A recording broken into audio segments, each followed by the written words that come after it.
It's like it was made for it.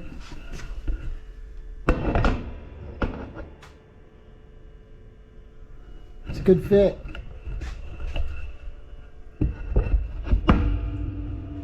So if you think about what we're doing here, all of this is going to the back of the bike.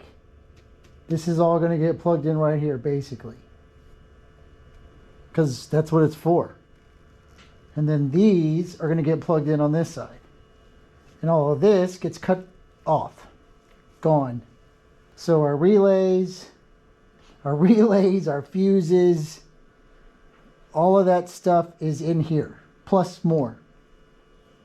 So there's enough wire here to twist this around and plug it in.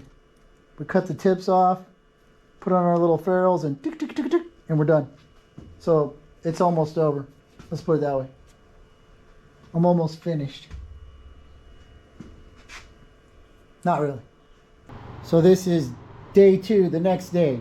Started this yesterday. I was out here a little bit late, but all my electrical connectors I left over at my daughter's house, so I really couldn't. I could have kept going, but I didn't want to. Let's do it, let's do it right, and then we don't have to worry about it. So here's some things. Thing number 1.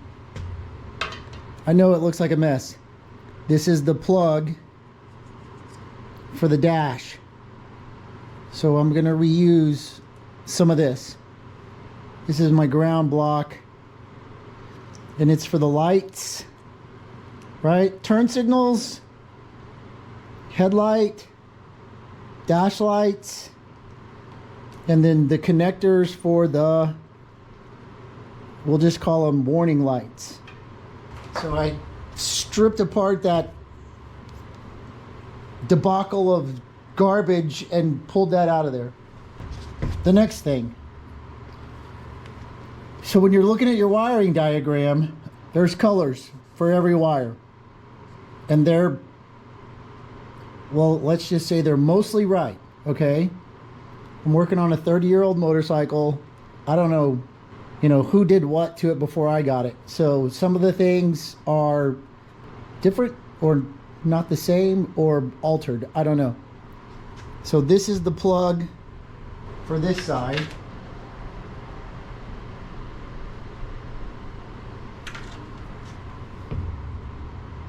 The colors coming out of the turn signal are not the same as these. So this is what plugs into it from the factory. So this is correct. So you got to kind of keep this handy. And then the same thing for the other side. So if we look at this, it's blue, brown, and red. And it plugs in here. And this one is green, red and white, and yellow and red. So when you're looking at your diagram and you're looking for the brown wire, it's not up there. So you're going to have to, keep this until you're done with that part, I guess. Otherwise, you'll confuse the hell out of yourself because, that was a thing for me. So the first thing I'm going to do is I'm going to put power to the M unit. So it requires a hot lead from the battery. Now then, over here, you have your battery cable that goes down to the solenoid, down to the starter. And then you have another hot lead. Well, this bike has another hot lead, and it has 2 wires coming out of it. One of them goes here, and one of them goes here. So these are both hot all the time when the battery's connected. And they went to in around over here where that fuse block was, to where the solenoid or where the relay was. And so I'm gonna reuse this, and I'm gonna plug it in here, and that'll be my hot lead. Now I know what you're saying. Yes, I know. I will put a fuse in the way. These 2 pigtails with the 3 prongs control, let's just say, the motor side. power to the engine, coils, power from the stator. This one is turn signals and whatnot. And this one is accessories and whatnot. I don't know what a whatnot is, but I just, use that as an example. Let me build a wire connection here first. I'm going to strip this back so I get a little bit more bendability out of it and get some, put my fuse block in there. And then we can start hooking power up. Yeah. I think that's what I'm going to do. I'll put a link. So I watched this kid rewire a Honda. I also watched a lot of other ones, but for our purposes, this one is pretty good. I'll put a link to that video in this video because we're dealing with factory switches. When you're using the factory switches, the wiring routing from this thing is a little bit different.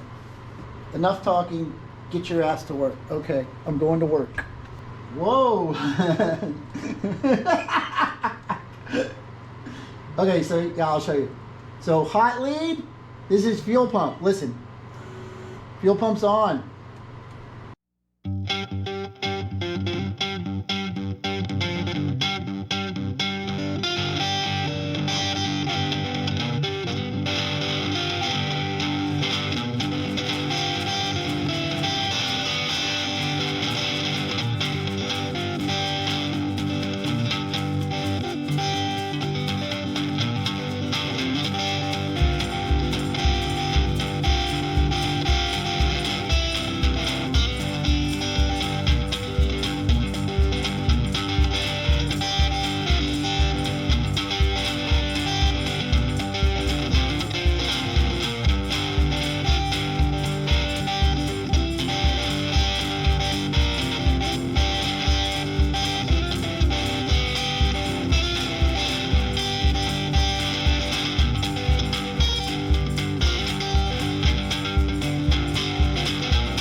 Does it need to be weather protected?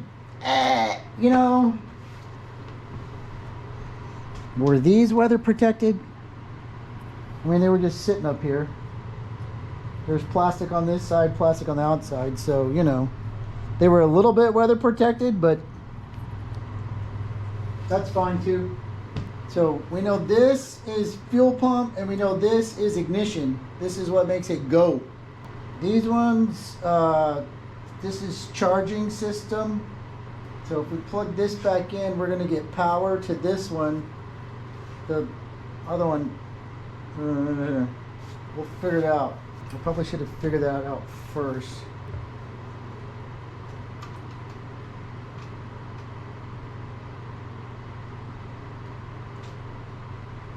Okay, so we have power to the unit. It's a little jacked up, so screw it, we'll cut it off. So this is power, and I'm pretty sure this is a ground.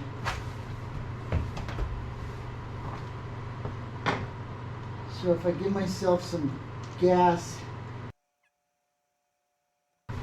should be able to do two things. One is we could hook a test light up here and then see this is grounded. We could hook a test light up here and see this is grounded, right? So if we test light here, this one is 0. This is our stator feed. But this is a hot lead, this is a ground. So I'm going to unplug this again. So this ground, we're going to hook to the unit itself. We could do that two ways. We could go to the top or we could go to the bottom because I'm bolted through right here. And I got enough length to where I could go either side. So this will give me a chassis ground here and also a battery ground here, and it'll just, you know, I think that'll work out okay.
And somebody's going to ask, so I'll show you.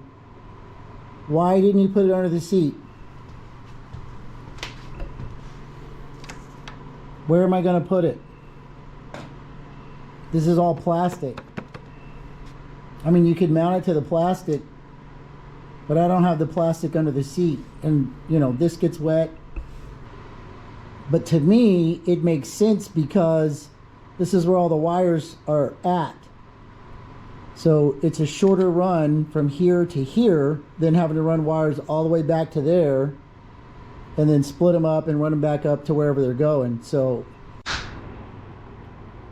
I can reutilize all of the factory wiring, and then there's less wiring is the way I look at it, because I can take this and plug it in right there and plug this in right here, and everything's shorter. And you know, to me, it just makes a little bit more sense. So I have power and I have a ground from battery. So the unit is grounded to the frame and a unit is grounded to the battery. And that's what we want. So I still have my stator lead. This is another hot lead. And then we have fuel pump and ignition. So if I get those done, if I get these done, we can start it. Technically. So if we look at this, this is the switch, the keyed switch, right? Let's call it lock. This is the lock. If we look at the lock, we really only have 4 wires coming off of it. You got 6 going in. This blue one and red with a white stripe, I don't know what they do. But the red is our power lead. The yellow ones are all of the lights. I mean, this runs the dashboard, headlights, the works. One of these hits the fuel pump. Let me figure that out. Yellow goes the lights. Orange goes the lights. Okay. Red goes to the relay. Red's going to go to the unit. Red and white goes to the relay switch, turn it on. So working on the lock side of the M unit. So power comes into the switch, the key switch, from the red wire. Power goes into the switch, and then when you turn the switch on, power comes out of this green with a black stripe. But when you use on the connector side, it's red in, red and white out. So we're going to run power from the unit straight to this red wire from the battery side, and then we're going to take this one and run it to the lock tab over here. So what'll happen is when we turn the key on, it'll turn over here and tell the unit to turn on so that it knows to go. So let me do that. The other wire I got to worry about is this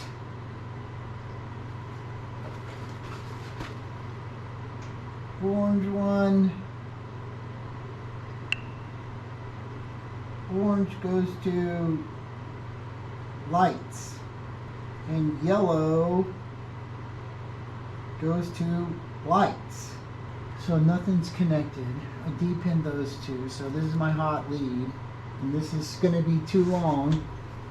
So I'm going to shorten it because there's not much rotation on this, so pulling's not going to be too much of an issue. And I'm probably going to run it back through here, only because I want to clean it up a little bit. So let me depin the rest of these. Depin. That's a thing. That's a word. Depinning is a word.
So they supply you with ferrules in the kit.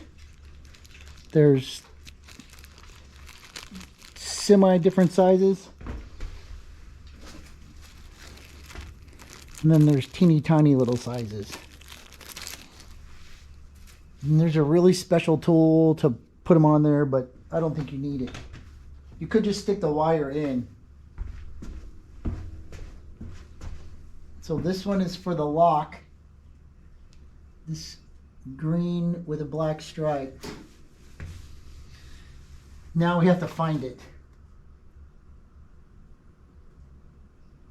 And it looks like it's the first one, but let's double check.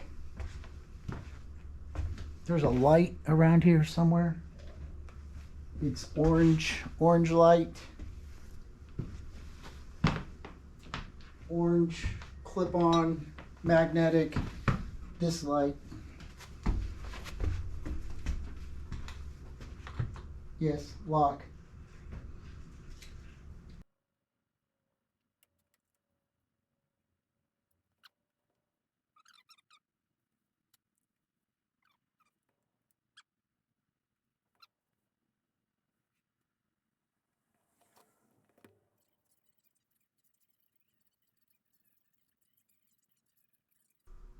So I went back and watched the video from the kid. I say he's a kid. That's only because he's younger than me. No offense, kid. Stator wire. The stator was already wired. It was working. Everything was working before I started this maniac mess. But it has to be connected to the system. So there's these Wagyu terminals that are used for locking in stuff, right? You flip it up, stick your wire in, and it locks it in. So stator wire goes here and plugs into ignition on switch. Why? 12 volts. So it'll get the full charge from the stator, from the regulator rectifier, to keep the battery going. Now then, when I turn this on, I have power here now. And so my little doodad's lit up here, and then my ignition and my auxiliary are lit up. So we need to do ignition. There's a whole lot of variables for the Motogadget unit. Push button, all of that other kind of stuff. We're using factory switches. So what we want is power to the ignition system controlled by our switch here. Off, run, off.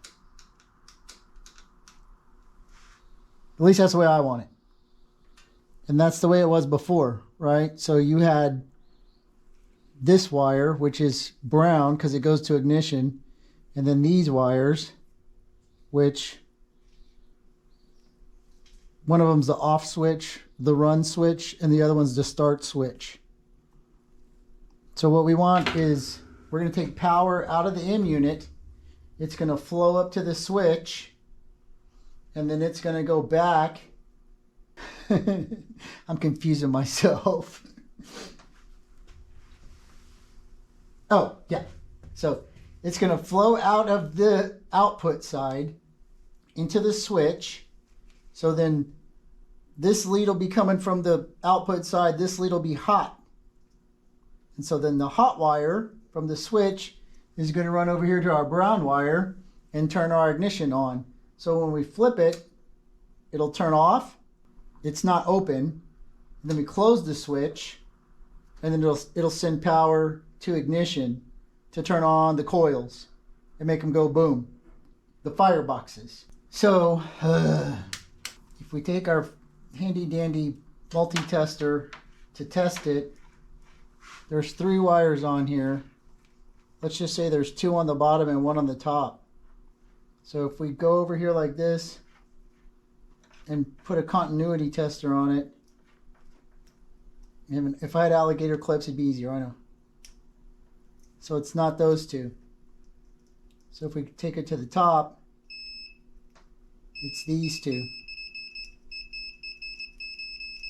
Right?